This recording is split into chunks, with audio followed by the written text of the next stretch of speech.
Looking for a spooky story to read tonight? Well, how about this one? The Friendly Ghost in the Library.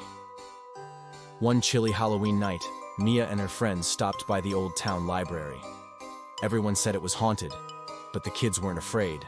They just wanted to peek inside. As they tiptoed through the dusty shelves, a soft whoosh swept past them. A glowing white figure floated above the books. The children gasped, then noticed the ghost was holding a giant book upside down. "Hello," said the ghost shyly. "Can you help me read?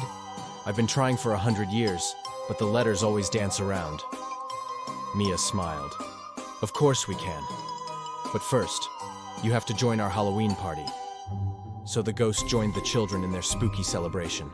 He loved listening to the silly monster jokes and sang along with the ghost songs.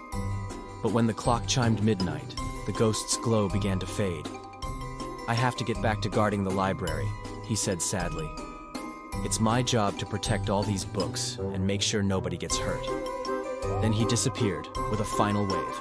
Mia and her friends kept reading by the light of the full moon until they had to go home. But the next day, when they returned to the library, everything was different. The musty shelves had been scrubbed clean. The dusty windows sparkled. And tucked beneath one shelf, Mia found an enormous book. It looked just like the one the ghost had been reading. And when she opened it, the pages whispered secrets of faraway lands. Mia smiled. She knew the ghost hadn't just made the library a safer place for kids to read.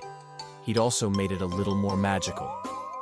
And if you visit the Old Town Library on a dark and stormy night, you might just hear the pages of that very book whispering your name. Do you believe in ghosts? Let me know in the comments below.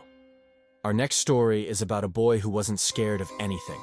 That was until the night he saw a real live mummy unwrapping herself from her bandages right outside his window. What?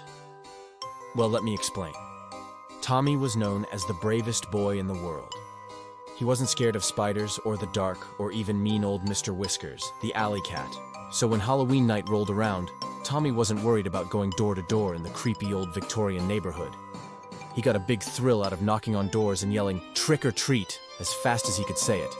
He was dressed as a superhero, complete with a homemade cape. But when he reached the scariest house on Sycamore Street, Tommy felt a chill go down his spine. The paint on the house was peeling. Cobwebs hung from the porch, and a flickering jack-o'-lantern grinned wickedly from the steps. But Tommy was determined not to be scared, so he took a deep breath and rang the doorbell. A moment later, the door creaked open, and there standing in front of him was a mummy. She had bandages all over her body, a spooky green face, and was holding a bowl filled with candy corn. But before Tommy could grab a piece, the mummy unwrapped a layer of bandages to reveal an arm with a finger that was definitely not a skeleton. "Would you like some candy?" she asked. Then another layer and another until finally she was holding out an entire hand. "Thank you," Tommy said, still a bit nervous. Then he noticed something strange. The mummy had a fingernail polish. It was a bright pink with little black spiders on it. And as she held out her hand again, Tommy saw that she was missing a few. "Do you want to come inside?" she asked. "My friends and I are having a Halloween party." Tommy hesitated. Then, remembering how brave he was supposed to be, nodded his head. Inside, Tommy saw 3 other mummies, a vampire, a werewolf, and a zombie. They were all eating snacks and chatting, and as soon as they saw Tommy, they yelled, "Surprise!" "I thought you were going to scare me," Tommy said, laughing. "We did, didn't we?" said the mummy with the pink nail polish. "I'm Kate.